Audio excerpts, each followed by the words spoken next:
Leonardo Padura nació en La Habana el 9 de octubre de 1955. Antes de recibir el premio Princesa de Asturias de las Letras en 2015 por el conjunto de su obra, había logrado el reconocimiento internacional con la serie policíaca protagonizada por el detective Mario Conde, Pasado Perfecto, Vientos de Cuaresma, Máscaras, Paisaje de Otoño, Adiós Hemingway, La neblina del ayer, La cola de la serpiente y La transparencia del tiempo. También es autor, entre muchas otras obras, de la novela de mi vida, El hombre que amaba a los perros, Herejes, del libro de relatos Aquello estaba deseando ocurrir y de la novelización del guión de Regreso a Ítaca. Hoy estamos presentando su último libro, Como polvo en el viento, aquí en el ciclo Verano Planeta. Muchísimas gracias, Leonardo, por estar participando de este ciclo que, perdona, se llama Verano Planeta y ustedes hace 2 días que están entrando en el invierno. Pero como la diferencia son 2 grados, para nosotros el invierno de Cuba es casi nuestro verano. Muchas gracias por estar aquí. Muchas gracias a ti, Nino. Muchas gracias a todo el Grupo Planeta, a los organizadores de esta charla. Bueno, nada, estoy, mira, con camisa de mangas cortas en el invierno cubano. Nos prometen que el 25, que vamos a tener una Navidad fría, muy fría, por el día habrá 24 grados y por la noche 15. Y vamos a tener mucho frío. ¿Y estás en Mantilla? Estoy aquí en mi casa, esta es mi casa, esta es la parte de la sala comedor. Ahí al fondo hay una pintura de un gran pintor cubano, amigo mío, Arturo Montoto. Es un melón que se ve por dentro. Él pintó frutas en una época y en un momento se metió dentro de las frutas. Y entonces eso es una sandía, un melón de agua que está desde adentro. La perspectiva. Y bueno, aquí en mi casa con mi esposa Lucía he tenido un par de días en los que apenas he podido tener comunicaciones con ustedes porque he estado muy complicado. Ayer salí a un pueblo de las afueras de La Habana que se llama Guanajay a buscar yogur, porque no hay yogur en las tiendas de Cuba. Y yo lo que desayuno es un vaso de yogur. Y bueno, tuvimos que ir hasta ese lugar donde hay una señora que lo fabrica con la leche.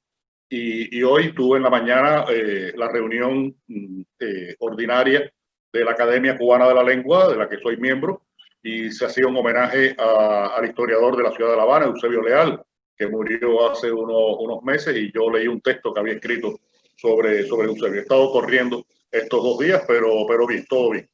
Eusebio murió este año y creo que el funeral fue hace muy poquito.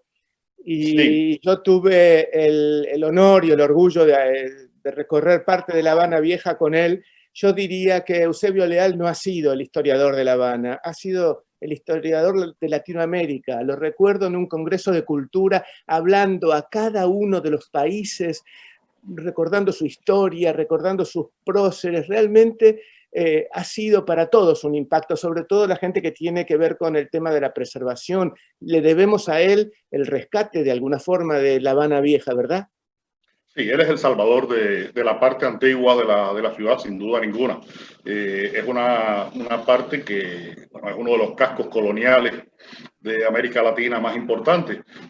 Sabes que La Habana tiene una característica que la diferencia, por ejemplo, de lo que pasó en la Ciudad de México o lo que pasó en Lima, donde eran territorios donde la evangelización era muy importante y se construyeron grandes iglesias. Hay toda una arquitectura eclesiástica en México, incluso esa especie de estancias, iglesias, que eran también fortalezas, es decir, se creó toda una arquitectura. En Cuba no, en Cuba la cultura arquitectónica es militar y marinera, y se construyeron grandes fortalezas. Pocas iglesias notables, pero muchas grandes fortalezas. Pero el área de la zona vieja de la ciudad es una zona amplia, importante, y estaba en un estado de deterioro realmente lamentable. Se iba a perder. Y creo que el empeño de Eusebio rescató para esta y para futuras generaciones esa parte de la ciudad de La Habana. Yo pude estar con él un par de veces, una en el periodo especial, donde él estaba particularmente preocupado, ¿no? Por la generación de recursos, por lograr... Y además era increíble su vehemencia, su pasión, sus ganas. Era muy contagioso. Así que desde aquí también nuestro homenaje a Eusebio Leal porque lo sentimos como una pérdida, al menos regional, nosotros también desde aquí. Seguro, gracias, Neno. En Mantilla, ¿es cierto que ya tu bisabuelo estaba ahí? Todo parece indicar que sí. Incluso estoy casi convencido de que también mi tatarabuelo, porque por las fechas que voy más o menos cercando, parece que fue a principios del siglo XIX, en la primera mitad del XIX, que llegaron los primeros paduras a esta zona. Mi casa Mantilla está al borde de lo que era el Camino Real de la época de la colonia. El Camino Real que unía la costa norte de La Habana con la costa sur. Esta parte de la isla es muy estrecha. De la bahía de La Habana a la ensenada de Batabanó, que está al sur, son apenas 40, 50 kilómetros. Y había un camino real que unía esas dos partes de la isla.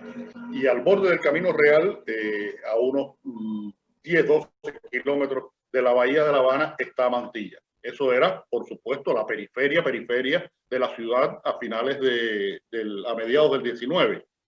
Ya después, bueno, fue creciendo la ciudad. Cuando yo nací, la urbanización de La Habana llegaba hasta Mantilla. Ya después ha continuado y hay estos 5 kilómetros más de urbanización continua hacia el sur. Y suponemos que ese tatarabuelo llegó aquí, eran gente que se dedicaban a la recolección de frutas y venderlas en el mercado. Mi bisabuelo seguro, mi abuelo, por supuesto, mi padre también participó de ese negocio cuando era niño, era el que atendía el puesto de frutas que mi abuelo traía. Las que tenían alguna lastimadura o algo se vendían en ese puesto que ellos tenían aquí en el barrio, y las que estaban en mejores condiciones se llevaban al mercado único de La Habana. Y así, bueno, fue viviendo la familia. Después mi padre tuvo un pequeño negocio, después del triunfo de la revolución lo vendió y comenzó a trabajar de conductor de autobuses, de colectivos, como dirían ustedes. Es decir, que vengo de una familia y por la parte de mi madre eran de la provincia de Cienfuegos, de la ciudad de Cienfuegos, perdón. Emigraron a La Habana en los años 30, en un momento económico muy difícil, muy complicado para la familia. Y bueno, ya ella después acá conoce a mi padre, esto hacen la familia, y yo nazco en esta casa en el año 1955. Yo pertenezco a esa rara especie de ciudadano moderno que vive en la misma casa donde nació. Y aquí estoy y tengo, por fortuna, tengo a mi madre ahí abajo con sus 92 años, yendo hacia 93, y se está leyendo mi novela, porque está muy lúcida de mente y bastante bien en lo físico, pero sobre todo muy lúcida de mente, y se lee todos mis libros. Y contame, ¿y qué te dice? ¿Es muy crítica de lo que escribís? ¿Te hace objeciones? ¿No? Hasta ahora de esta novela me ha hecho una sola observación. Me dijo, y voy a repetir exactamente lo que ella me dijo: coño, ¿cómo escribiste?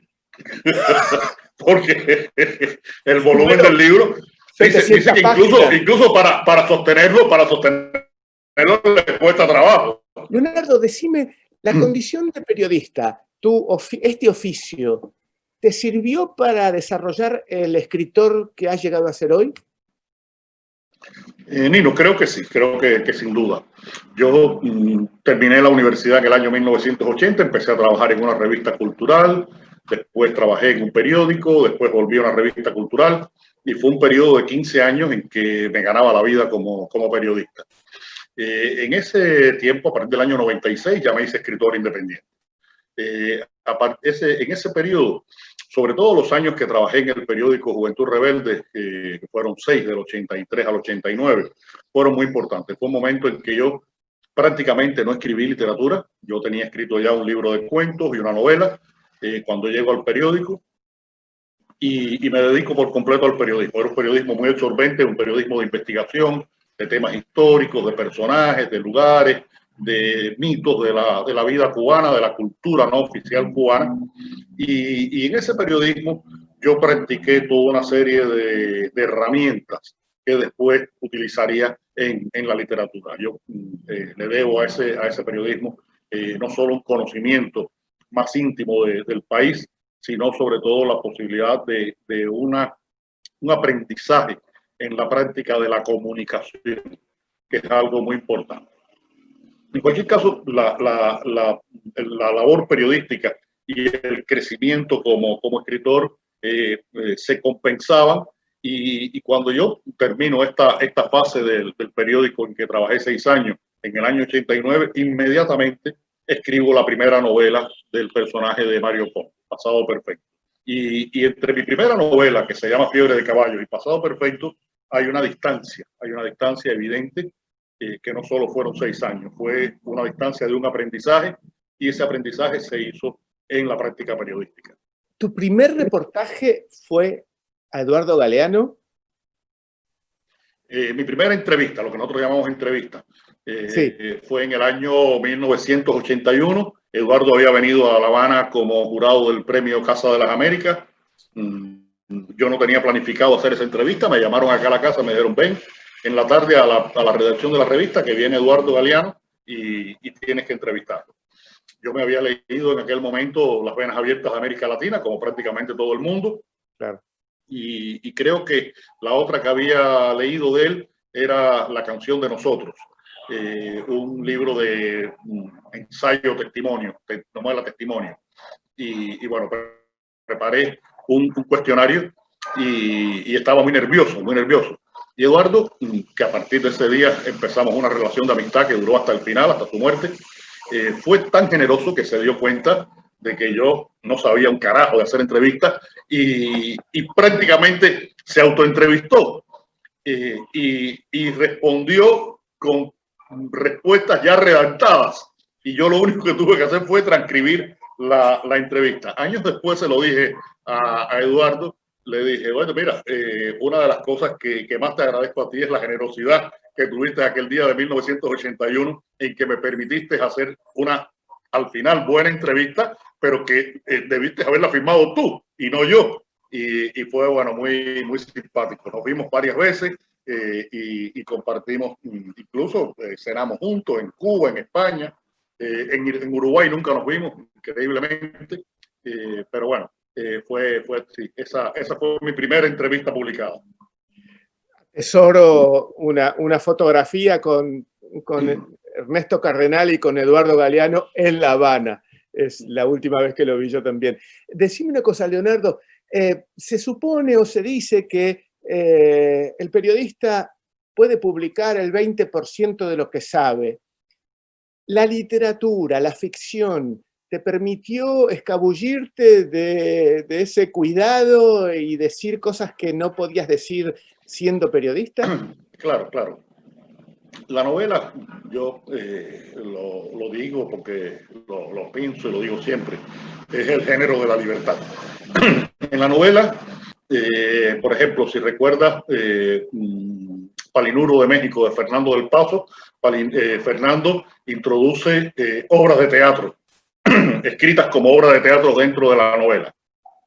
El mismo Eduardo Galeano escribía novelas en las que practicaba el testimonio, en una vieja tradición universal y latinoamericana que practicó, por ejemplo, Rodolfo Walsh, esto con Operación Masacre. ¿Qué cosa es Operación Masacre? ¿Es un reportaje, es una novela? Cuando Walsh o cuando después Truman Capote dicen que están escribiendo una novela a partir de hechos reales, pues lo que están haciendo es aprovechando la libertad de la novela, porque en ese primer párrafo de Operación Masacre, donde Walsh dice, y entrevisté a 8 hombres que fueron fusilados, 8, 7, no recuerdo la cifra. Esto tú dices, ¿de qué me está hablando este? A los fusilados están muertos, y él los entrevistó. En fin, es esa posibilidad de tender los tentáculos por donde tú lo necesites para dar esa coherencia, para crear ese mundo. En un reportaje periodístico, en una entrevista, tú presentas un fenómeno y tratas de entrar en la esencia de ese fenómeno y presentárselo a los lectores. En la novela, no. En la novela tú creas un mundo, y ese mundo tiene que tener una coherencia en la que una obra de teatro o la entrada pura y dura de la realidad funcionen de acuerdo a los códigos que tú has establecido, pero tienes una libertad y una posibilidad de expresión que por supuesto el periodismo no te da. Porque, entre otras cosas, la novela tiene una gran ventaja, Nino. La novela es una mentira que yo te cuento, tú sabes que es mentira, yo te la cuento como si fuera verdad y tú la lees como si fuera verdad, aunque los dos sabemos que estamos mintiendo. Eso hace que el juego sea limpio. Yo no te estoy engañando, tú no te dejas engañar, pero los dos entramos en ese juego de la verosimilitud, de pensar que esto es posible que ocurra a partir de que es verosímil, aunque ocurra en Marte en el siglo 25 o haya ocurrido en apenas en el siglo 5 antes de nuestra era. Esa es la capacidad de la novela absolutamente envidiable que no tienen otros géneros literarios. Esta novela que estamos presentando hoy, una novela coral, con ese clan lleno de personajes que nos llevan a realidades distintas, cuenta básicamente los temas del exilio. El exilio en Cuba alcanza la categoría que puede alcanzar cuando uno habla de la diáspora judía, constitución, digamos, constituye una identidad del pueblo o no llega a tanto. ¿Es la diáspora de Cuba, digamos, un referente que uno hace cuando está pensando en Cuba y en su gente? Bueno, cuando piensas en Cuba, la diáspora es un referente. Cuando pensamos en las dimensiones de la cultura universal, pues la diáspora cubana queda muy distante de lo que fue la diáspora judía. La diáspora judía ha sido la diáspora por excelencia y una diáspora que ha tenido un signo muy especial. Y es que el pueblo judío vive esto durante 20 siglos sin tierra debajo de sus pies y su nación fue un libro. Eso es donde único ha ocurrido, como único ha ocurrido es con la diáspora judía. Pero hay otras diásporas que tienen unos signos muy evidentes, muy marcados. Por ejemplo, los chinos emigrantes que van a distintas partes del mundo. Lo primero que hacen en cuanto tienen la posibilidad de hacerlo es fundar un barrio chino y vivir con códigos de vida propio de ellos. Y hay muchos barrios chinos en el mundo, como bien sabemos, cada vez más. Esto en Europa van creciendo los barrios chinos que existen y los negocios chinos que existen. En el caso de la diáspora cubana, es un proceso, un fenómeno que nos acompaña desde el origen. Yo tengo escrito una novela que se llama La novela de mi vida, sobre el poeta José María Heredia, en la que se cuenta el exilio de Heredia. Heredia es nuestro primer poeta, es nuestro primer exiliado, pero fue además el primer cubano. Es decir, que desde los orígenes la diáspora nos persigue. Y después, a lo largo del siglo XIX, no sé, José Martí, sí, el fundador de la patria cubana, Heredia es el fundador de la nación y Martí es el fundador de la patria. Vivió la mayor parte de su vida en el exilio. Y bueno, en los últimos años del proceso revolucionario, pues por supuesto, una revolución siempre tiene respuestas y provoca fenómenos que se repiten. Y una de las cosas es que los que no están de acuerdo con la revolución o son expulsados o tienen que irse. Y hubo al principio de la revolución esa diáspora que marcó mucho esos años iniciales del proceso. Pero yo me refiero sobre todo en esta novela a la diáspora de mi generación, una generación que crece a lo largo de los años de la revolución y que a partir de 1990 empieza un proceso de exilio muy intenso. Muchos de nuestros amigos viven fuera de Cuba, en distintos lugares. Hace 2 días supe que uno de esos amigos bastante cercanos está en estos momentos en Las Vegas, en una unidad de cuidados intensivos y se teme mucho por su vida por la infección de la COVID. Y así, tenemos gente por todas partes, en Groenlandia, en Las Vegas, en Barcelona, en Madrid, en Buenos Aires, en Argentina en general. Y sobre esa generación y el desgarramiento que significó para esa generación ese proceso del exilio está dedicado a una parte de la novela, porque también un componente importante del libro es la permanencia, esa relación entre irse o quedarse, lo que significa irse y no salir de Cuba, o lo que significa quedarse en Cuba y estar con los ojos puestos fuera de la isla. Y todas esas relaciones se dan en un grupo de personajes de mi generación y después en los hijos de esa generación, que son los muchachos que hoy tienen alrededor de 30 años y que aparecen en la novela representados por Marco y Adela, fundamentalmente, la pareja que abre la historia en Hialeah, en el sur de la Florida. Sí, que tiene un padre argentino, ¿no? Sí. Psicoanalista judío, muy argentino. Judío, esto que no quiere saber nada de la Argentina, bueno, menos de la selección de fútbol, los bifes y algunos escritores argentinos que siguen siendo. Algunos escritores que son Soriano, sí, ¿no? Ricardo Piglia. Ajá. Y además él valora mucho a Piazzolla. Ajá, y te quería contar que Piazzolla y Soriano nacieron en Mar del Plata. Okay. Y Ricardo Piglia creció en Mar del Plata y ahí estudió y ahí comenzó a trabajar. Y Mar del Plata, ahí nacieron los ciclos Verano Planeta. Modestamente, el que te está entrevistando en este momento es de Mar del Plata. En el año 91, Mar del Plata cedió a La Habana la sede para hacer los Panamericanos. Así que no hay manera, Leonardo, de que vos en la próxima ocasión presencial no estés en Mar del Plata inaugurando el ciclo, porque hay una sintonía mágica que tenemos que concretar. Mira, una de las cosas más lamentables de estos meses, estos largos meses de confinamientos y de restricciones que hemos vivido por la pandemia, que empezamos a tener una esperanza, pero todavía una esperanza bastante dilatada. Mira lo que está pasando en Europa ahora, lo que ha pasado en el Reino Unido con esta nueva cepa, en fin, que es un momento muy complicado. Y lo que más me ha afectado a mí ha sido en la movilidad. Porque en mi trabajo cotidiano, por suerte, gracias a medios como este, he estado en ferias del libro, en congresos, he dado cursos, conferencias en muchas partes del mundo a las que no hubiera podido ir físicamente porque hubiera sido imposible. Pero he tenido que estar acá en Cuba. Desde marzo estamos acá prácticamente encerrados. Durante meses era imposible viajar, ya ahora se pudiera viajar.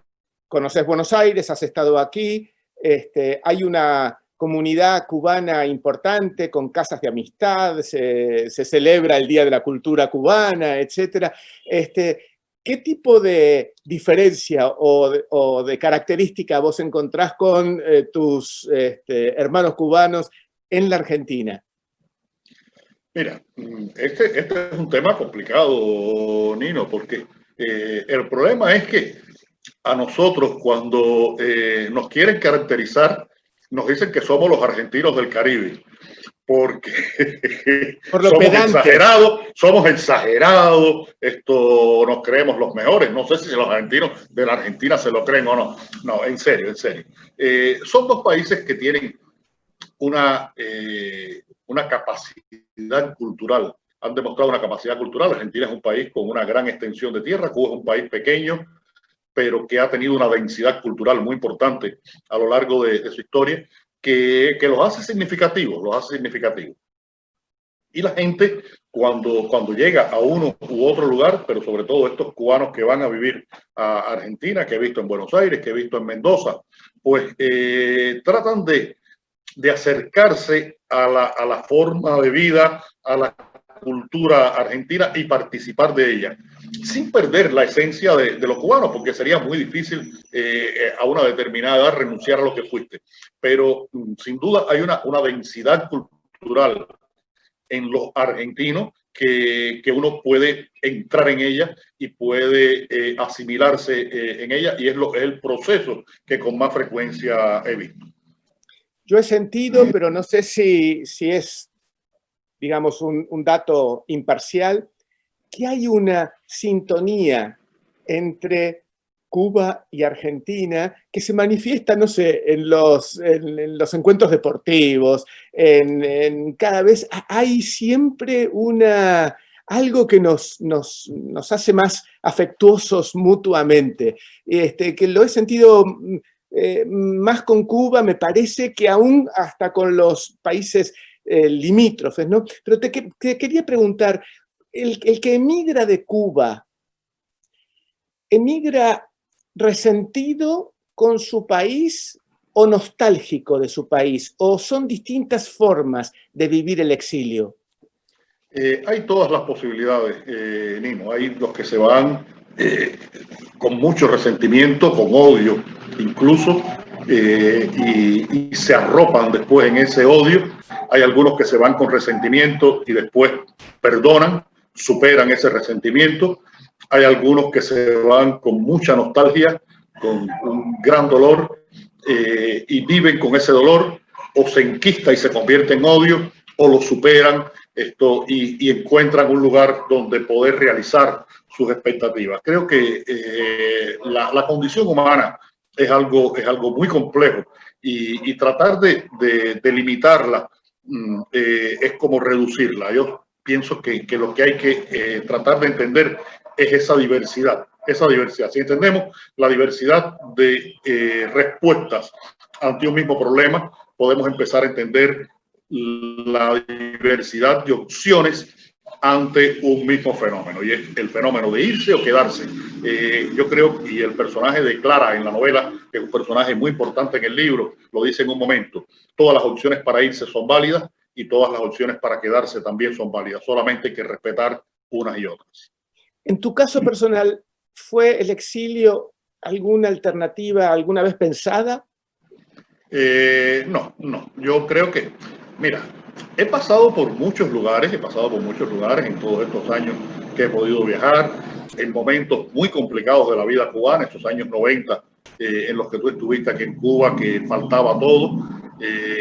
Fue un momento en que iba a lugares y decía: coño, me gustaría vivir aquí, tendría menos problemas, encontraría este lugar tan bonito en que ahora estoy. Y me ha pasado con cierta frecuencia, pero nunca ha sido una opción que hayamos podido considerar. Y digo hayamos, y hablo en plural porque incluye a mi mujer, Lucía. En el año 92 yo fui por primera vez a los Estados Unidos, era un momento muy difícil, y todo el mundo me decía: te vas a quedar, te vas a quedar. Yo decía: no, voy a regresar.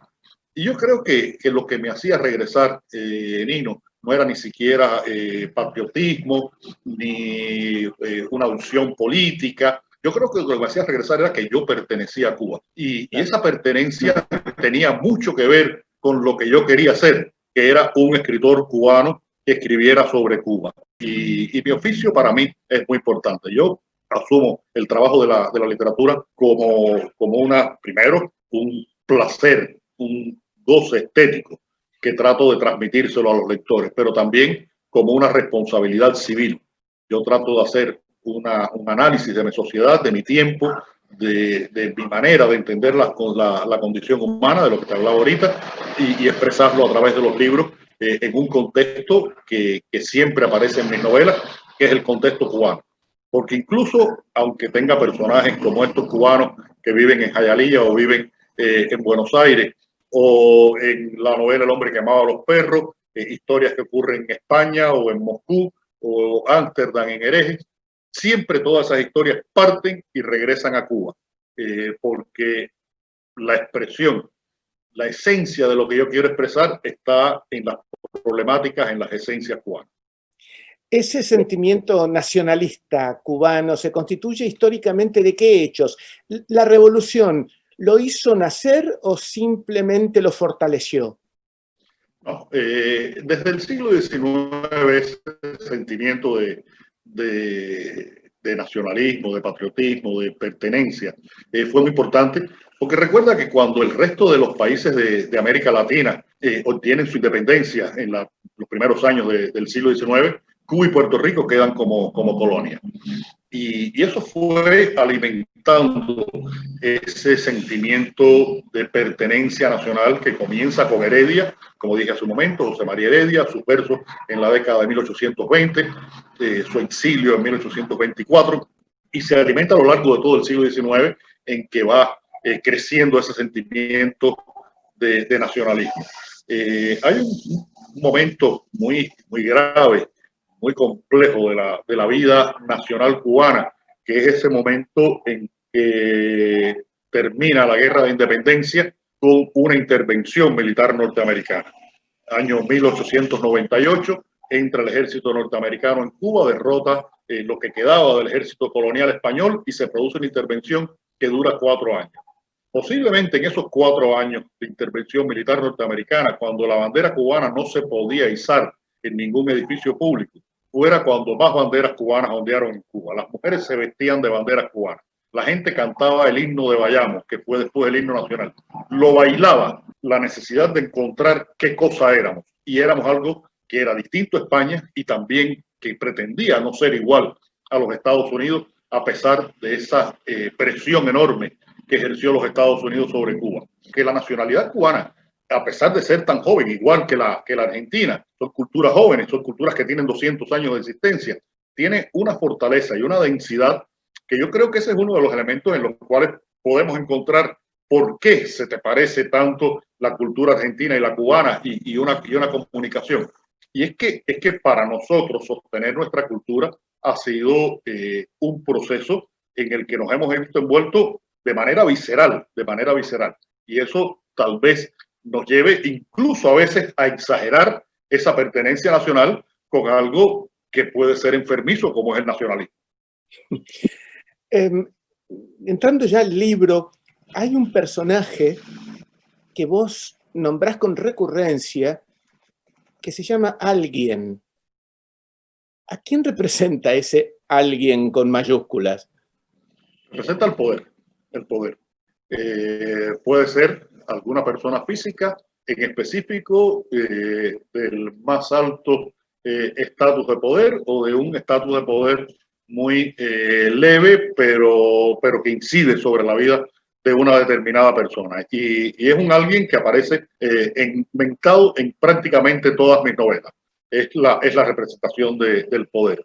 Ese alguien, por ejemplo, ahora estoy escribiendo una nueva novela con el personaje de Conde, y el principio de la novela es ese momento en que van a venir Rolling Stone, va a venir a La Habana en el año 2016, cuando vino Obama a Cuba, y Conde le dice a su amigo Castro, mira, no voy a ir a ver al Rolling Stone porque ya es demasiado tarde. Cuando yo quería oír a los Rolling Stone y quería oír a los Beatles, alguien me lo prohibió. Y ahora que se metan por el culo a los Rolling Stone con guitarras y todo. Porque bueno, son esas reacciones viscerales que tiene el personaje de Conde, en las cuales se parece bastante a mí, por cierto. Pero es eso, es ese poder que trata de decidir y a veces decide por nosotros cosas que son de decisión absolutamente personal. En qué Dios queremos creer, qué órgano sexual queremos usar, qué música queremos oír, qué libros nos gustaría leer. Y eso es algo que me enerva, que existan esos poderes capaces de dictaminar esas cosas.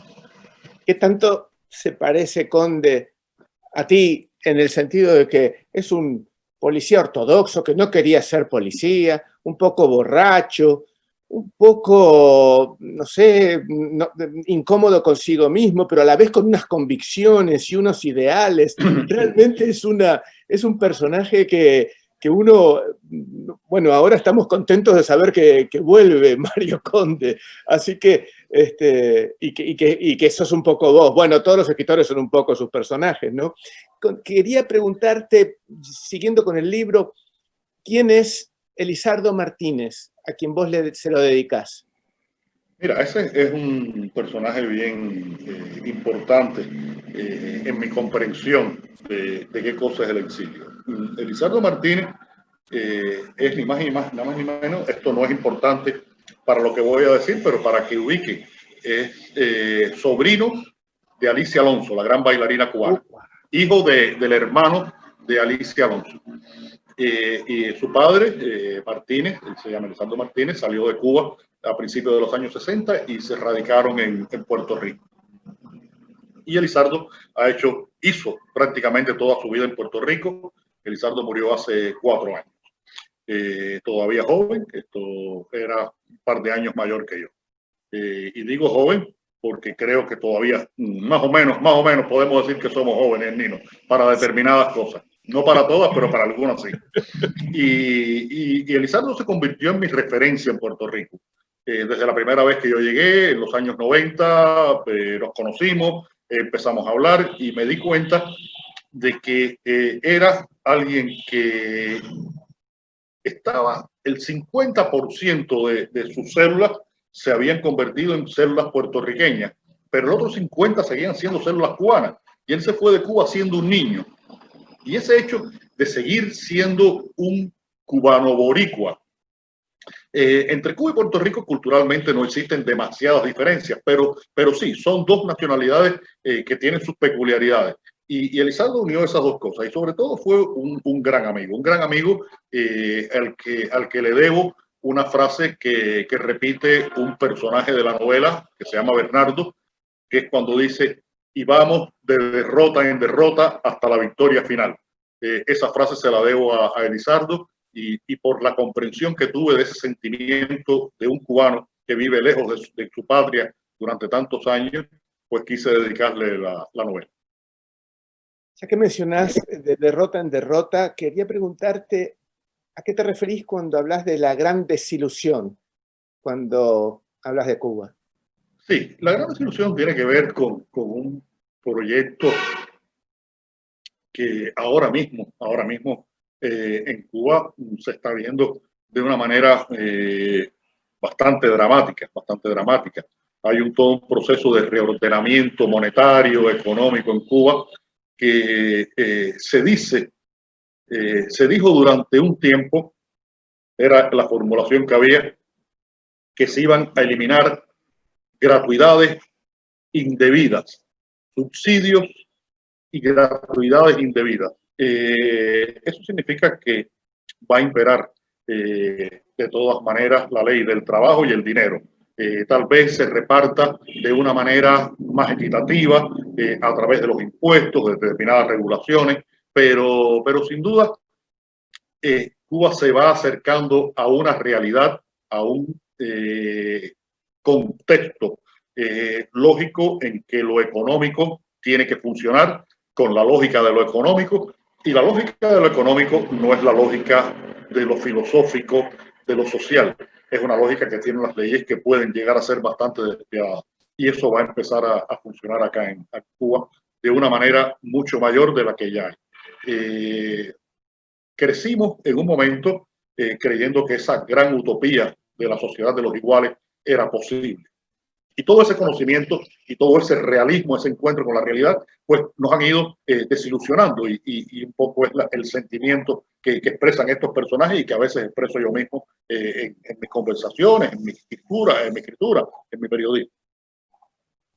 Decís que no te molestan en tu país, pero vos sos un escritor de una trascendencia internacional muy gravitante. ¿Qué pasa contigo dentro de Cuba en el sentido de que esa repercusión y esa celebridad que es Leonardo Padura, ¿cómo se vive eso en Cuba? Mira, ahí entra un alguien o varios alguienes que han decidido pues que mi proyección pública en Cuba esté limitada y a veces hasta censurada. Ha ocurrido hace menos de un mes, por ejemplo, cuando la Feria del Libro de Guadalajara me entrega la medalla Carlos Fuentes, una medalla que la han ganado escritores premios Nobel como Vargas Llosa o como Juan Panouk, estos grandes escritores como Nelly Piñón, Jonathan Franzen, Paul Auster, y yo entro en esa lista y de eso no se dijo en Cuba ni una sola palabra, ni una sola palabra. Cuando gané el premio Princesa de Asturias pasó casi lo mismo y ocurre con mucha frecuencia. Mis libros se han publicado aquí en Cuba. Hasta ahora todo, hasta Herejes, La transparencia del tiempo. Estoy esperando que salga el año que viene y tal vez dentro de un par de años con suerte pudiera salir como polvo en el viento. Pero son ediciones de 4 o 5 mil ejemplares, circulan poco y circulan mal porque la promoción que se hace es prácticamente nula. De todas maneras, los libros se agotan con mucha rapidez. porque mientras tengo una gran cantidad de lectores y una gran cantidad de gente que se acerca a mí, ahora mismo tengo un problema gravísimo, gravísimo, y es que como no he podido viajar, no he podido traer muchos libros a Cuba de esta novela, que todavía, por supuesto, no está editada aquí en Cuba, y la cantidad de compromisos que tengo es infinita. Hoy en esa reunión de la academia en que estuve, hablé con 4 o 5 personas cercanas y les dije, en cuanto pueda, les traigo un ejemplar del libro, porque no se sabe cuándo se va a publicar acá. Ha circulado una copia pirata por la red y mucha gente la han leído, pero no se habla de mí, no se promueve mi trabajo. Y creo que, mira, en lo personal no afecta mi trabajo. Yo creo que fundamentalmente afecta la proyección de la literatura cubana. No creo que todos los países de lengua española, y aquí en el Caribe es el caso, tengan un premio Princesa de Asturias entre sus escritores, o haya un escritor que haya tenido esta medalla, Carlos Fuentes, en fin, cualquiera de esas distinciones. Eso yo supongo que debería ser un orgullo para el país. Pero bueno, no soy el único caso. Hace poco hubo un jugador cubano de béisbol en las grandes ligas norteamericanas que ganó el MVP de la liga. Eso es como ganar un balón de oro en el fútbol europeo. Y no se dijo una palabra en Cuba. Y el béisbol para nosotros, igual que para ustedes el fútbol, es una cosa muy, muy, muy importante. Ayer nomás, hace pocas horas, que tuve que entrevistar a Hugo Alconada Mon, que te hizo una entrevista que forma parte de su último libro también.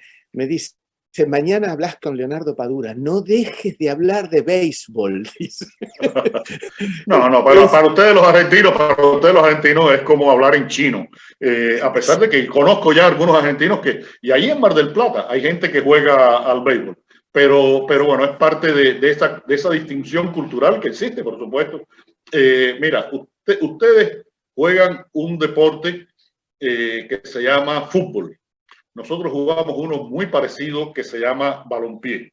El balompié consiste en que hay 11 tipos de un lado y 11 del otro, y los 11 corren detrás de la pelota, tratando de patearla. No importa si eres portero, si eres defensa, no. El problema es darle una patada a la pelota.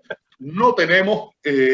cuando yo veía jugar, por ejemplo, y se lo dije el otro día a un argentino, y me dijo, coño, ¿sabes algo de fútbol? Cuando yo veía jugar a Riquelme en el centro del campo de cualquier equipo de los que militó en España o en la selección argentina, decía, ese es el gran jugador, porque era el hombre que tenía la visión del campo. Y nosotros somos incapaces de tenerlo, igual que tal vez ustedes serían incapaces de tener la picardía que tiene que tener un jugador de béisbol, porque eso se aprende en la cuna, se bebe genéticamente. El año pasado tomé una fotografía de un chico en La Habana vistiendo la camiseta de Messi. Sí. Decime una cosa, ¿con quién te asesoraste, Leonardo, para hablar tan argentino? Como, por ejemplo, uno lee en el diálogo entre Bruno y el mozo argentino ese que lo atiende en un restaurante en Tacoma. Alguien te estuvo diciendo que era lo que tenías que poner. Che, flaco, ¿no? Bien en porteño hablaba. Sí.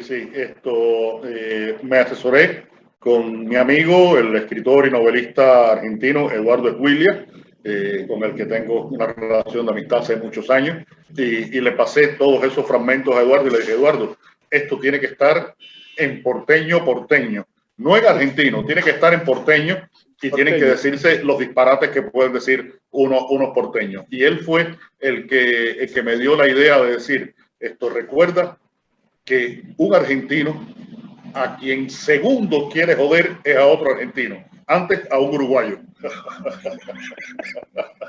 Decime, Adela le pregunta a su padre en un momento, ¿ustedes los argentinos, cuando se juntan, se vuelven más argentinos? Decime, ¿le pasa lo mismo a los cubanos o no? Sí, sin duda. Y eso fue una experiencia que tuve personal. Tenemos una amiga que vive en Madrid, casada con un argentino, tienen 2 niñas ya, y de esta historia que voy a contar hace 10, 12 años, las niñas estaban muy, muy pequeñas y éramos 5 cubanos y un argentino. Y este argentino se proyecta mucho y ocupa un espacio. pero entre 5 cubanos aplastamos al argentino. Me di un momento cuenta de que me daba pena con el pobre argentino, porque lo habíamos arrinconado y puesto ahí esto que casi ni hablaba, porque 5 cubanos eran avasallantes, era un abuso, era 5 contra 1. Pero sí, creo que nos pasa lo mismo y sobre todo yo me di cuenta de eso en un momento en que un argentino que vivía acá en Cuba hace mucho tiempo, que prácticamente ya no hablaba con el voceo y con las frases porteñas, se reunió con otro argentino y a los 5 minutos estaba otra vez hablando en argentino. Es decir, se recupera esa memoria afectiva con mucha facilidad y creo que nos pasa a todos. Leonardo, ¿cómo fue la experiencia de la miniserie de Netflix de Mario Conde? Yo sé que el guión lo hicieron vos y tu mujer. ¿Cómo fue esa tarea? ¿Es un lenguaje muy distinto cuando el de escribir una novela que el guión de la película? ¿Cómo evaluás el resultado de la serie? Mira, el resultado lo evalúo de muy positivo. La serie ha tenido una gran difusión. Yo creo que la realización es muy correcta, gracias al director Félix Vizcarret, a los actores en general, en especial Jorge Perugorría en el papel de Conde. Fantástico, Y fantástico. sí, Pichi está muy bien. Y el problema, Nino, a la hora de hacer un tránsito de la literatura al cine, es que tienes que hacer un cambio no solo de lenguaje, tienes que cambiar de mentalidad, tienes que sacar un chip y conectar otro. Te decía hace un ratito que la novela es el reino de la libertad. Bueno, pues el guión es un trabajo de servicio y tienes que acatarlo y afrontarlo y realizarlo de esa manera. Tú creas una historia en la que se mueven unos personajes en determinados escenarios, pero que la va a producir un señor que se llama el productor y la va a dirigir un señor que se llama el director, que son los que tienen al final las grandes potestades. Aunque las grandes decisiones las tienes tú como guionista, porque construyes la historia, pero las grandes potestades las tienen ellos. Y deciden qué cosa va, qué cosa no va, o qué cosa va en un ritmo o en otro ritmo determinado. Y por eso tienes que escribir sabiendo de que es un trabajo utilitario, que es un trabajo de servicio completamente distinto al de la novela. Y en ese sentido, a mí me ayuda mucho trabajar con mi esposa, con Lucía, porque entre los dos hacemos como una especie de complemento. Generalmente en estas historias ella va adelante haciendo un trabajo de corte, de poda, de eliminación, de esquematización, pero conservando la esencia de lo que queremos decir, y después yo participo con ella y vamos entre los dos redondeando ese trabajo. Me es muy satisfactoria la experiencia de trabajar con Lucía en ese sentido, menos satisfactorias en otras porque significa que tenemos peleas adicionales a las que ya tenemos como matrimonio. Como matrimonio. Sí, ya, Estamos además de eso, hablando de 2 guionistas que se fajan todo el día. Y puede ser a veces. Para los que nos escuchan, de Lucía López Col, ¿no? Es la sí. Lucía. Ya para ir finalizando, me gustaría que me dijeras qué pensás vos, porque es una discusión en la Argentina sobre el rol de los intelectuales, ¿no? Muchos hablan de la necesidad de los intelectuales orgánicos, es decir, disciplinados al servicio de una causa.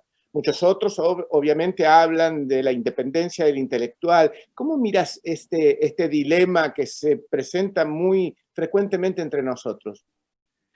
A veces parece que ese conflicto entre independencia y pertenencia o fidelidad o militancia está superado. Parece que es algo que sobre todo perteneció al siglo XX. Y a veces lo vemos resurgir y que se discute otra vez sobre el tema. Desde mi punto de vista, mira, creo que cada cual debe tener la opción y la libertad de escoger. Pienso que lo dice Milán Kundera en uno de sus ensayos publicados por Turqués, dice en un momento determinado, sería ridículo que un novelista dedicara una novela a un gobierno, a un Estado, incluso a un ejército. Tal vez un poeta pudiera hacerlo, pero un novelista, eso sería ridículo. Y tiene toda la razón. Yo creo que la inconformidad es parte de la creación artística y la inconformidad tiene que ver con la independencia. Poder expresar esa inconformidad tiene que ver con la independencia. Cuando alguien acepta la militancia activa, incluso en un partido, pues se debe a esa militancia activa en ese partido. Y en el caso de los partidos comunistas, sabes que existe el centralismo democrático, que la decisión del partido es la decisión válida. Eso para un escritor puede ser tremendo porque puede tener una opinión sobre una determinada cuestión que no es la decisión oficial y le crea un enorme conflicto. Por eso yo abogo en todos los casos, todo donde sea posible, por la libertad de creación, de expresión, de pensamiento. Una libertad a la cual yo le veo solamente un límite, y es que mi libertad no puede ser opresiva con los demás, no puede ser ofensiva con los demás, no puede ser humillante. Mi libertad no puede tener carácter o ribetes xenofóbicos, racistas, fascistas, degradantes con los otros. Por lo demás, el que le guste el fútbol, que le guste el fútbol, el que le guste el béisbol, que le guste el béisbol, el que quiera ser gay, que sea gay, el que quiera ser lesbiana y el que no, que no. Y que haya en la complejidad enorme del ser humano la total libertad de opciones. Esas opciones que, como dije, no lleguen al punto de que tus opciones estén en contra de las mías o limiten las mías. Y creo que para los artistas esto es tan válido como para el resto de los ciudadanos e incluso en el proceso de creación es mucho más válido. Había prometido que era la última, pero no era la última. Dicen que los pesimistas son optimistas informados. Sin hacer futurismo, ¿vos cómo presentís el porvenir de tu país, el porvenir de la región? Mira, Nino, realmente es complicado, Hemos vivido una experiencia traumática este año. Creo que las sociedades en general han tenido que examinarse a sí mismas y los seres humanos individuales también nos hemos tenido que examinarnos ante nosotros mismos, porque la peor evidencia de lo poco que somos es la muerte, que es lo inevitable, que es lo que nos espera a todos. Y en tiempos en que la muerte planea sobre todo el planeta, pues esa reflexión se ha hecho mucho más intensa. Esperemos que de esto salga un aprendizaje, que esto salga una lección de hasta qué punto tenemos que ser modestos con ese mundo que nos rodea, con esa naturaleza, con las otras personas que conviven con nosotros, porque mira, una pequeña molécula grasosa y bastante fea ha puesto en jaque a la humanidad. Eso demuestra que no somos tan poderosos como creemos. Eso en cuanto a la esencia de la humanidad, de lo que somos como sociedades y como individuos. Ya en los planos concretos, bueno, ojalá que los gastos económicos de esta situación no se reviertan en lo que generalmente suele suceder, y es que aumenta la pobreza y los más pobres son más pobres. Eso suele suceder lamentablemente y dolorosamente. Ojalá que el futuro encontremos una manera de paliar realmente las pobrezas materiales en las que vivimos, porque las pobrezas materiales engendran pobrezas morales y es muy difícil que una persona pueda vivir y expresarse dignamente si no se alimenta y se viste dignamente. Entonces, creo que todo parte de ahí. Y mira, la teoría marxista lo dice muy clara. La economía es la base de la sociedad y sin economía hay que encontrar alternativas económicas más justas para que realmente el sistema que sea, el país que sea, la región que sea, pueda funcionar de una manera mejor, más equitativa y más justa con las grandes mayorías que muchas veces son los grandes perdedores. A los que nos están escuchando, la recomendación de Como polvo en el viento, un librazo, algo que van a disfrutar y van a poder evadirse de la realidad de esta pandemia. Y a ti, Leonardo, el compromiso de reencontrarnos cuando nos devuelvan la libertad en Mar del Plata, si así tenemos el placer de tenerte. Muchísimas gracias por haber aceptado la entrevista y por este tiempo fantástico en el verano de este hemisferio, el invierno de allá, pero que casi igualitos en temperatura. Muchas gracias, Leonardo, por haberte prestado tan amablemente a esta entrevista. Muchas gracias a ti, Nino. Muchas gracias al Grupo Planeta por esta invitación. Ha sido una conversación muy agradable y nada, está hecho el compromiso de que la próxima la tendremos cara a cara allí en Mar del Plata. Aceptado, gracias.